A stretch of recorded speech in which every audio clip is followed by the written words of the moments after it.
नमस्कार, स्वागत है आपका इंडिया न्यूज मध्य प्रदेश छत्तीसगढ़ में। मैं हूं आपके साथ हेमंत कुमार और चलिए रुक करते हैं फटाफट खबरों का।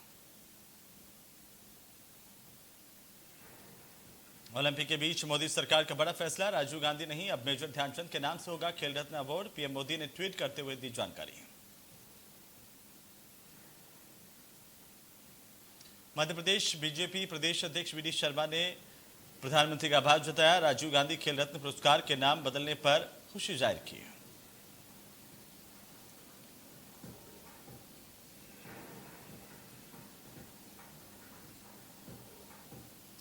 राहत देने में कोई कसर नहीं छोड़ेगी सरकार, कैबिनेट की बैठक में बोले सीएम शिवराज। कहा सब मिलकर बढ़ाएं मदद के हाथ, राहत के कामों के लिए बनेगी टास्क फोर्स।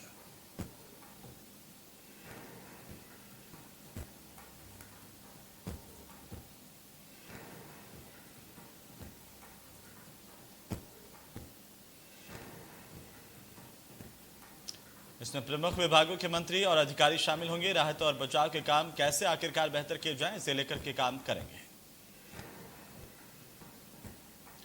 बिजली, पानी, सड़क की उपलब्धता और बाढ़ का पानी उतरने के बाद पनपने वाली बीमारियों पर अंकुश लगाने के लिए सरकार तेजी से काम करेगी। सीएम ने 25 गांव का दौरा किया है। सीएम ने 25 गांव के दौरे के दौरान कई लोगों से मुलाकात की। मध्य प्रदेश में बाढ़ प्रभावित लोगों को 60 किलो अनाज मिलेगा। बाढ़ से मरने वाले लोगों के परिजनों को 4 लाख रुपए की आर्थिक सहायता दी जाएगी। इससे पहले केंद्र सरकार ने 2-2 लाख रुपए देने की घोषणा की। बाढ़ में अब तक 17 से ज्यादा लोगों की मौत हो चुकी है। मुख्यमंत्री शिवराज सिंह ने बाढ़ को प्राकृतिक आपदा बताया है। शिवराज कैबिनेट की बैठक में बड़ा फैसला, बाढ़ प्रभावित क्षेत्रों की मदद के लिए लगातार हो रहे एक्शन। अब मध्य प्रदेश में तबादलों पर लगाई गई रोक, बाढ़ में कई विभाग के कर्मचारियों की लगी ड्यूटी।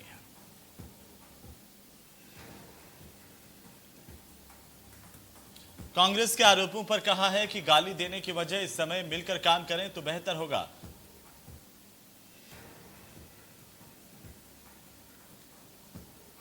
वहीं खेल रत्न पुरस्कार के नाम बदलने पर गृह मंत्री नरोत्तम मिश्रा ने टिप्पणी की है। उन्होंने पत्रकारों से चर्चा करते हुए कहा कि मेजर ध्यानचंद के नाम पर खेल रत्न अवार्ड की घोषणा उन्हें सच्ची श्रद्धांजलि है। नरोत्तम मिश्रा ने फिर दिया कांग्रेस पर बयान। कहा कि मैं आज तक समझ नहीं पाया कि जिन राजीव गांधी ने कभी हॉकी नहीं पकड़ी, उनके नाम पर खेल रत्न पुरस्कार क्यों दिए जाते रहे। नरोत्तम मिश्रा ने कहा कि प्रदेश में माफियाओं पर सरकार का रुख सख्त है। सरकार बना रही गैंगस्टर एक्ट, सख्त सजा के रहेंगे प्रावधान। खुद के बाढ़ में फंसने को लेकर के बोले नरोत्तम मिश्रा। कहा लोगों को बचाने गया था, उनके बीच बचाने की कोशिश में मैं भी फंस गया।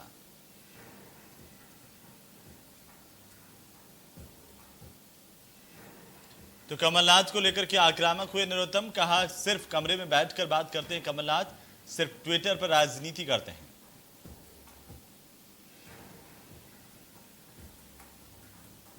आठ अगस्त को होगी मध्य प्रदेश में कांग्रेस के विधायक दल की बैठक। कांग्रेस अध्यक्ष कमलनाथ के घर पर होगी बैठक। विधानसभा में सरकार को घेरने की बनेगी रणनीति।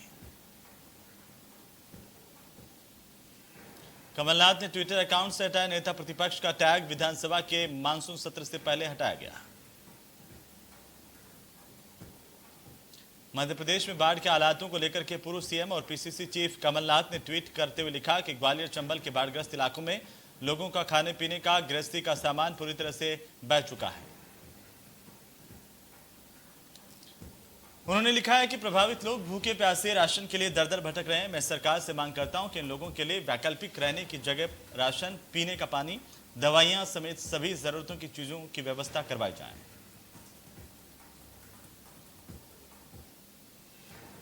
मुख्यमंत्री शिवराज सिंह चौहान के निर्देश और पंचायत एवं ग्रामीण विकास मंत्री डॉक्टर महेंद्र सिंह सिसोदिया की समझाइश के बाद 22 जुलाई से चल रही कर्मचारियों की हड़ताल खत्म कर दी गई। मंत्री डॉक्टर सिसोदिया के निवास पर पंचायत एवं ग्रामीण विकास विभाग के संयुक्त मोर्चे के अलग अलग संगठनों के पदाधिकारियों ने बिना शर्त के हड़ताल खत्म करने का ऐलान किया। मंत्री डॉक्टर सिसोदिया ने सभी पदाधिकारियों को उनकी मांगों के संबंध में मुख्यमंत्री शिवराज सिंह को अवगत करवाने का आश्वासन दिया। ग्वालियर और चंबल में बाढ़ और बारिश की वजह से करोड़ों का नुकसान हुआ है। 6 पुल बहने से करीब 40 करोड़ का चूना लगा। अब तक 80 से 100 करोड़ के नुकसान का आंकड़ा सामने आया है।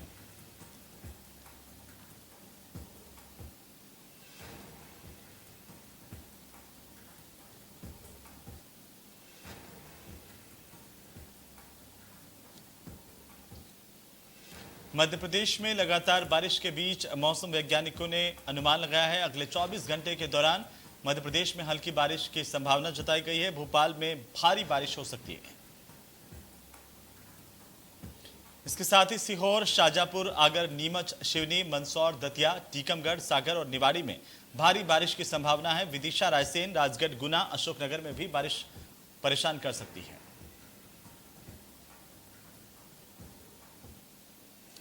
ग्वालियर जिले के प्रभारी मंत्री तुलसीराम सिलावट ने कहा है कि बड़ी संकट की घड़ी है, आपदा बड़ी है, लेकिन सरकार बाढ़ प्रभावित लोगों के साथ दिन रात खड़ी है। प्रभावित लोगों की हर संभव मदद की जा रही है। विदिशा में लगातार बारिश की वजह से जनजीवन अस्त व्यस्त हो गया। कई जगह पर बाढ़ जैसे हालात हैं। कई गांव तो इस तरह से जलमग्न हो गए हैं कि जहां तक नजर जाए वहां तक सिर्फ पानी ही पानी दिखाई दे रहा है। कागपुर और बिशनपुर की नदियां उफान पर चल रही हैं। सगड़ और केवटा नदी भी पुल के ऊपर बहने लगी है। इसकी वजह से आवाजाही बंद हो गई है। मुरैना में रामपुर के क्वारी नदी जारोली घाट पर 5 करोड़ 95 लाख रुपए की लागत से बनाए गए स्टॉप डैम का 5 मीटर लंबा किवाल नदी में तेज बहाव से टूट गया। क्षेत्र में पानी की समस्या को देखते हुए ग्रामीण कई सालों से स्टॉप डैम बनाने की मांग कर रहे थे। ग्रामीणों की मांग पर इसी साल नदी पर स्टॉप डैम बनकर तैयार हुआ था, जो अब बह गया है। ग्रामीणों ने जल संसाधन विभाग और ठेकेदार की सांठगांठ से स्टॉप डैम का गुणवत्ताहीन निर्माण करवाने के आरोप लगाए हैं। जल संसाधन विभाग के कार्यपालन यंत्री ने ग्रामीणों के आरोपों को गलत बताया है। घटिया गुणवत्ता वाले सामान से निर्माण कार्य और भारी भ्रष्टाचार की शिकायत ग्रामीणों ने की है।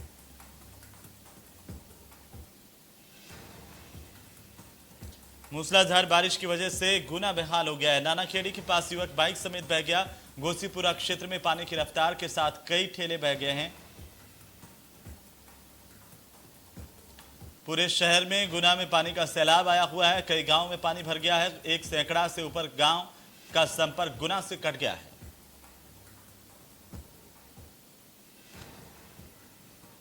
राजगढ़ जिले के ब्यावरा में अंडरब्रिज के नीचे बारिश का पानी जमा हो गया। जलभराव से लोगों में परेशानी और प्रशासन से जल्द समस्या के निदान की मांग लोगों ने की है।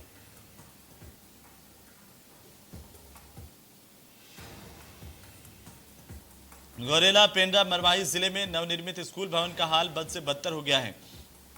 बारिश में स्कूल के छत से क्लासरूम में पानी टपकता है। बैरसिया में तहसील कार्यालय में पहुंचकर आदर्श जनहित पार्टी के नेतृत्व में नाथ योगी समाज की ओर से एसडीएम राजीव नंदन श्रीवास्तव को एक ज्ञापन दिया गया है। आदर्श जनहित पार्टी के नेतृत्व में नाथ योगी समाज ने सरकार से मांग की है कि उन्हें समाधि स्थल के लिए शासकीय भूमि आवंटित की जाए। एसडीएम राजीव नंदन श्रीवास्तव ने उन्हें आश्वासन दिया और कहा कि हम आपकी मांग को लेकर जिला कलेक्टर से बात करेंगे। नाथ योगी समाज का नेतृत्व कर रही आदर्श जनहित पार्टी के जिला ग्रामीण अध्यक्ष मनोज विश्वकर्मा ने चेतावनी दी कि अगर 7 दिन के अंदर नाथ योगी समाज को शासकीय भूमि उपलब्ध नहीं करवाई गई तो हम आंदोलन करेंगे।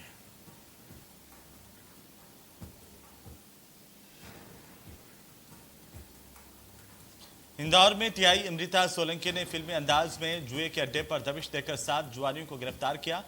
इंदौर में दबंग स्टाइल में गिरफ्तारी चर्चा का विषय बनी हुई है। जानकारी के अनुसार पुलिस को रात को सूचना मिली थी कि ट्रेजर टाउन में कुछ लोग रोजाना जुआ खेलने आते हैं। सूचना पर पुलिस वहां पहुंची। कई गाड़ियां खड़ी हुई दिखाई दी। पुलिस ने कार्रवाई की। इस दौरान टीआई ने तुरंत मोबाइल में वीडियो रिकॉर्डिंग शुरू की और कार्रवाई करते हुए घर में दबिश दिए, जहां पर आरोपी जुआ खेलते हुए पाए गए। महासमुंद में चिटफंड कंपनी बीएन गोल्ड के डायरेक्टर विपिन यादव को पटेवा पुलिस ने ग्वालियर से गिरफ्तार किया है। पटेवा थाना में कंपनी के डायरेक्टर पर 1,80,000 रुपए की धोखाधड़ी और बालोद और धमतरी में 7 लाख रुपए दोगुना करने का लालच देकर लोगों का पैसा लेकर फरार होने के आरोप हैं। जबलपुर के बिलहरी गोरा बाजार स्थित पिंक सिटी में दिल दहला देने वाली एक घटना सामने आई, जहां पर देर रात को एक घर में आग लग गई। इससे 3 लोगों की मौत हो गई। आग लगने की वजह से 7 साल के एक मासूम समेत 2 महिलाओं की जलने और दम घुटने से मौत हुई है। सूचना पर पुलिस और फायर ब्रिगेड की गाड़ियां पहुंची, आग पर काबू पाया।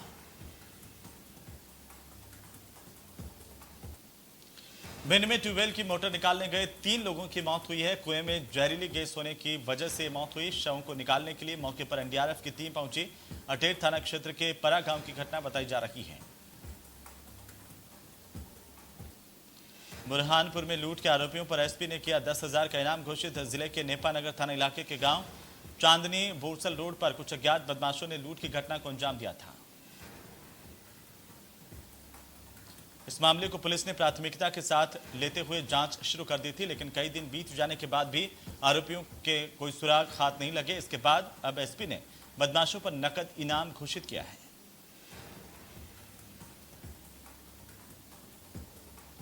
भारत की महिला हॉकी टीम का टोक्यो ओलंपिक में पदक जीतने का सपना टूट गया है। ब्रॉन्ज मेडल मैच में ग्रेट ब्रिटेन ने भारत को 4-3 से हराया।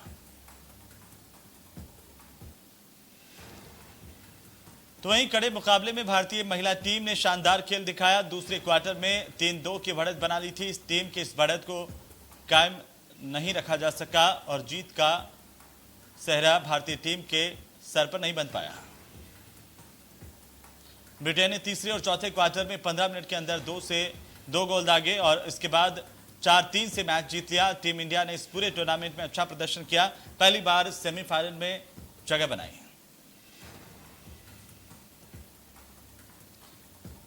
भारत की महिला टीम के लिए यह ओलंपिक में अब तक का सबसे अच्छा प्रदर्शन कहा जा सकता है। यह भारत का तीसरा ओलंपिक था। मॉस्को के 36 साल के बाद उसने रियो ओलंपिक के लिए क्वालिफाई किया था।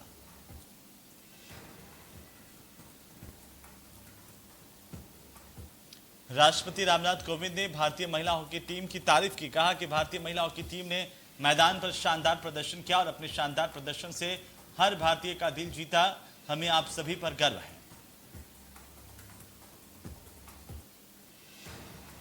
प्रधानमंत्री नरेंद्र मोदी ने ट्वीट करते हुए कहा कि हम महिला हॉकी में एक पदक से चूक गए, लेकिन ये टीम न्यू इंडिया की भावना को दर्शाती है। प्रधानमंत्री ने ट्वीट में लिखा कि हम अपना सर्वश्रेष्ठ देते हैं और नए मोर्चे बनाते हैं। इससे भी महत्वपूर्ण बात यह है कि ओलंपिक में टीम की सफलता भारत की युवा बेटियों को हॉकी को अपनाने के लिए प्रेरित करेंगी।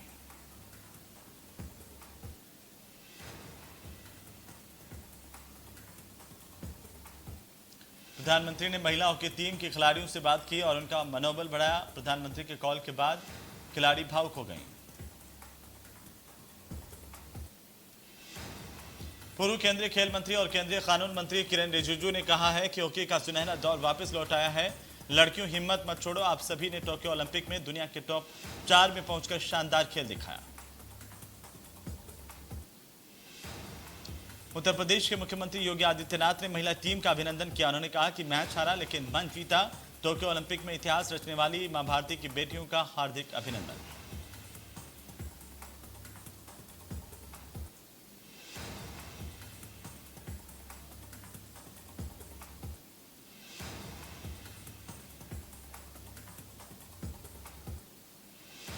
उधर टोक्यो ओलंपिक में कुश्ती में भारत को निराश होना पड़ा। सेमीफाइनल में बजरंग पूनिया हार गए। अब कांस्य पदक के लिए बजरंग पूनिया खेलेंगे।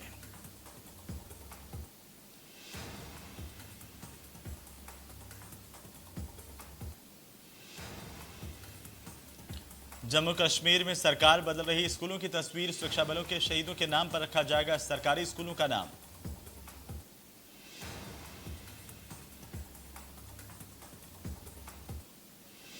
मध्य प्रदेश को कोरोना ने डराया, फिर हॉटस्पॉट बना सागर। 4 दिनों में मिले 24 नए मरीज। निन्नौरी, छतरपुर, कटनी, सिवनी ने बढ़ाई टेंशन। देश में पिछले 24 घंटों में कोरोना वायरस की 57 लाख से ज्यादा वैक्सीन लगाई गई है। इसके बाद कुल वैक्सीनेशन का आंकड़ा 49 करोड़ के पार हो गया है। देश में फिर बढ़ने लगे कोरोना के नए केस। पिछले 24 घंटे में सामने आए 45,000 नए केस। कुल मरीजों की संख्या 3 करोड़ 18 लाख के पार पहुंच गई है। देश में कोरोना वायरस का रिकवरी रेट अब 97.36% हो गया है। दैनिक पॉजिटिविटी रेट 2.72% तक है। केरल में कोरोना वायरस संक्रमण के 22,000 से ज्यादा नए मामले सामने आए हैं, जबकि संक्रमण से 117 मरीजों की मौत हो गई है। केरल में कुल संक्रमितों की संख्या बढ़कर 34 लाख हो गई है। भारत में अब तक 3 करोड़ 18 लाख से ज्यादा लोग कोरोना वायरस से संक्रमित हो चुके हैं। अमेरिका के बाद भारत में ही सबसे ज्यादा संक्रमण का प्रकोप फैला है। देश मना रहा सावन की महाशिवरात्रि का त्यौहार। सभी शिवालयों को भव्य तरीके से सजाया गया। शिवालयों और मंदिरों में जलाभिषेक के लिए तैयारियां की गई। कांवड़ यात्रा पर रोक के बावजूद भी कई लोग हरिद्वार पहुंचे गंगाजल लेने। हरिद्वार हर की पौड़ी पहुंचे और मंदिर प्रबंधन समितियों ने श्रद्धालुओं से कोविड नियमों के साथ देवालयों में जलाभिषेक करने की अपील की। चालू वित्त वर्ष की दूसरी मौद्रिक नीति की समीक्षा के दौरान आरबीआई गवर्नर शक्तिकांत दास ने घोषणा करते हुए कहा कि ब्याज दरों में कोई बदलाव नहीं किया जाएगा। आरबीआई की ओर से रेपो रेट 4% बरकरार रखा गया। ब्याज दरों में कोई बदलाव नहीं किया गया।